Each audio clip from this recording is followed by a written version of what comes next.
Ladies and gentlemen, this is the YouTube channel vlog show of inspiration and realness. Also, this is the YouTube channel vlog show of positivity, personality, and fun. This is Eric Lima Shenanigans of 1977, and now the perpetrator of these shenanigans, Big Beefy E himself from his Big Beefy Man Cave in New Bedford, Massachusetts, Mr. Shenanigans himself, and the two-time Chilling 3000 2022 End of the Year Awards winner, Eric M. Lima. Thank you very much, Mr. Announcer, sir. Well, hello there, everyone. Welcome to yet another episode of Eric Lima Shenanigans of 1977. Now, about that big thing that I was going to talk about, I'm sure a lot of you know already, but I will discuss it tomorrow because I think only there's one thing I had left to do concerning that big thing, and once that happens, let's just say after work, it will be official. That's right. It will be official. It's technically it's been official already, but it will be official. I'm sure a lot of you folks know what I'm talking about because if a lot of you guys are my friends on Facebook, you know what's up. So let's talk about what happened on NXT Gold Rush. It's got over, and oh boy, a lot to cover. Both Carmelo Hayes, champion and challenger, Carmelo Hayes and Baron Corbin arrived at the PC. It started off with the women's championship matchup. Championship matchup, Tiffany Stratton defends against Thea Hale, who won the number one contender women's battle royal a couple weeks ago.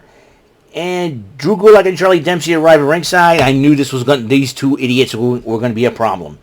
And then Thea Hale had Tiffany Stratton locked into Kimura lock, and she was tapping out. Meanwhile, their idiot bonehead Drew Gulak distracted the referee while Hudson and Dempsey argued, costing Thea Hale the match, and Stratton retains her title. And then Dempsey and Gulak were harassing Thea Hale. They should have won. What are you talking about? She had the match won, but you two idiots decided to get involved. That's the problem. Dempsey, Gulak, and Duke Hudson thinking the same thing I did. And he started saying, hey, lay off Thea Hale, and they started attacking him. And then Andre Chase makes his return and helps Duke Hudson battle Dempsey and Gulak.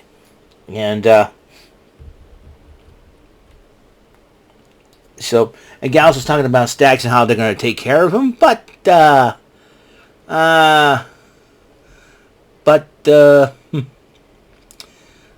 a lot more to this story. Molly Blake and Idris Nofe talk about their title opportunity, and then while Dana Brooke was getting checked out in the trainer's room last week, Kaylani Jordan came up to her and said, hey, how you doing? I'm a gymnast too. She said, yeah, she's seen, and then, he said, I want to get a match with you. And Dana Brooke goes, okay, just let me heal up and we'll get going. So, who knows? Kaylani joining, getting some pointers from Dana Brooke or in a matchup? Interesting. That'll be an interesting thing if it happens.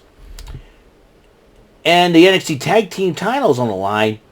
Gallus versus Malik Blade, Idris Nofe. And during the matchup, the Los Lotharios were looking on. And meanwhile, Stacks decided to get involved, but accidentally spearing Inoue. Or did he? A little bit more in that story. But it cost Blade and Inoue the title.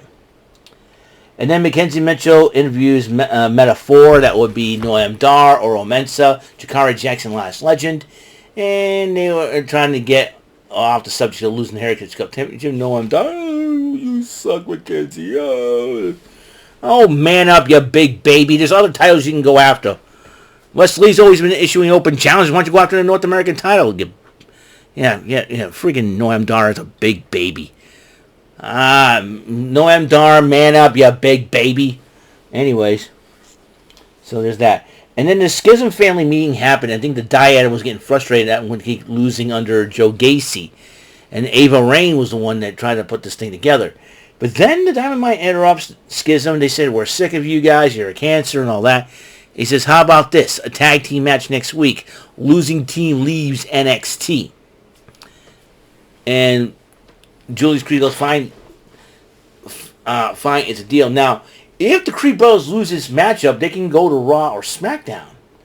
But if the Dyad loses this matchup, they did request their release, but they weren't, granted to them. But it seems like Shawn Michaels believed in them. So if they do lose this matchup, they may end up leaving NXT and probably leaving the WWE. Or will they say, hey, we'll go to the main roster and challenge Owens and Sami Zayn for the belts? Who knows what, how, many people will take this, So we'll see what happens. Then Bronco Nima and Lucian Price cut another promo as they would play football and they were kids and they were best friends. And they're coming and they're mean. I watched them on NXT Level Up. They are a one tough team. So look out for them. While Hank Walker, Tank Ledger, Axiom, and Scripps were talking about the duos.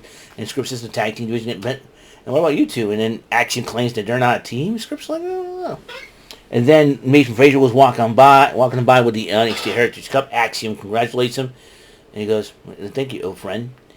It seems like, Axiom wants the Heritage Cup Championship. Mm-hmm.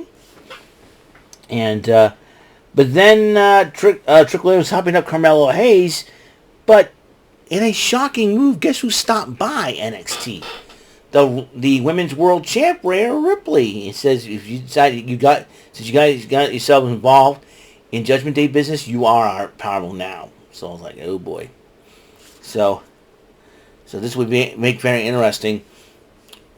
So, and Rhea Ripley's not that's not her final appearance on NXT. Trust me on this one.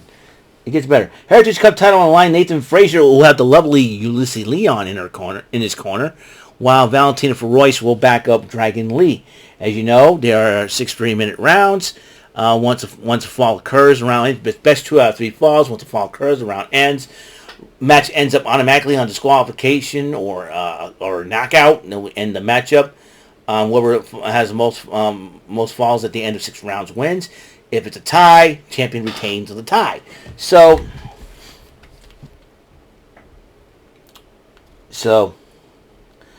round 1, Axiom decided to arrive at ringside to watch the match, but Scripps tells him, hey, come in the back. You don't need to worry about this. So he says he was drawn to the title. Round 1, nobody won. Nathan Frazier picked up the victory in round 2. Round 3, no one won. Dragon Lee evened it up in round 4. And in round 5, at the last second, it was 1 second on the clock left. Nathan Frazier wins the matchup, contains the title. Dragon Lee hands the Heritage Cup to him, gave him a hug, and it's respect between both men. Awesome job. So Nathan Frazier retains the title. Eddie Thorpe and Gable Steveson trained for the underground match against Damon Kemp, and Eddie Thorpe is, I'd like for you to be in my corner. There's something going on. He says he knows all about Damon Kemp. Obviously they're real life brothers, but who knows for sure? They're real life brothers, and they are. Because Damon Kemp's real name is Bobby Stevenson. Will we see another betrayal in the making? A betrayal in the making? I don't know. We'll find out for sure. Wesley was talking to Miles Bourne, and then all of a sudden Mustafa Ali interrupts them. Tyler Bate was arguing with Ali. In fact, Wesley and Tyler Bate were upset with Ali's officiating, which he claims is right down the middle here for y'all. And so the argument got to the point where it will lead to a match next week. Remember, NXT is in July 4th. I may not be able to watch it because I'm maybe going to see fireworks next. But what I'm going to do, because they always do replay stuff on NXT, I will watch NXT, replay that, and I'll report it the next day. And that's how we're going to go. So, because if it's a nice day out, if it's a nice night out, but if it ends up being thunderstorms and all that, I probably will not go and I'll watch NXT. It all depends on how the weather is, because the weather's been pretty rotten here as of late. So, and it's driving me crazy. So, I like to see some sun and everything else in between. Alrighty then. So, Mr. Stone was looking for Von Wagner, and Wagner is upset. He says he can't talk about the picture anymore, and he was a little upset, a little embarrassed, and Mr. Stone's trying to convince him, and Von Wagner just walked away. And Gigi Dolan went one-on-one with Kiana James. My girl, the lovely, the gorgeous, curvaceous, and babylicious Gigi Dolan went up against the arrogant, mean Kiana James. After what she did to Brooks Jensen, I don't like Kiana James. But Gigi Dolan picked up the victory over Kiana James when she attempted to use the bag. But Kiana James hits Dolan with her bag and pours paint on Dolan. Disrespectful, disrespectful Kiana James. How you dare do that to the lady? Anyways. The Dyad was upset with Joe Gacy by making the stipulation that losing team leaves NXT. That's next week in the matchup. Ava Ray tried to calm him down. Dyad says, he better have a plan, or we do. So, well, or does the Dyad leave, but then return as the Grizzled Young Veterans? Under their real names. So, who knows what's going to go on. Anyways, Joe Coffey ends up, talking to Tony D'Angelo. How'd you get in here? Well, I know some people. And then he says that Stacks sold out. Tony D'Angelo, if you don't believe me, and he recorded the whole thing where, while Stacks is beating the crap, you stick with me, everything will be good for the Gallus boys. I'm sick and tired of being the underboss. There's a new Don in town. Stacks has played Tony D'Angelo. Oh my gosh. What? Oh boy. That means if Stacks has Gallus in his back pocket, Tony D'Angelo is not going to like. This is going to be this. Oh my gosh. I thought 2 Dimes was bad. Oh no. Stacks, so Stacks probably speared Inoue on purpose to help the Gallus boys retain the titles. Or did Stacks plan it? That way he can gain the Gallus' trust, and then when he gets Tony D'Angelo out of jail, Gallus will get got. Well, we have to find out about. This is an interesting situation, to say the least. So, anyways, during an NXT Snapchat where Roxanne Perez was answering questions from the fans, Blair Davenport tweeted a question to Roxanne Perez and attacked Roxanne Perez. And so that leads to a match next week, Roxanne Perez versus Blair Davenport.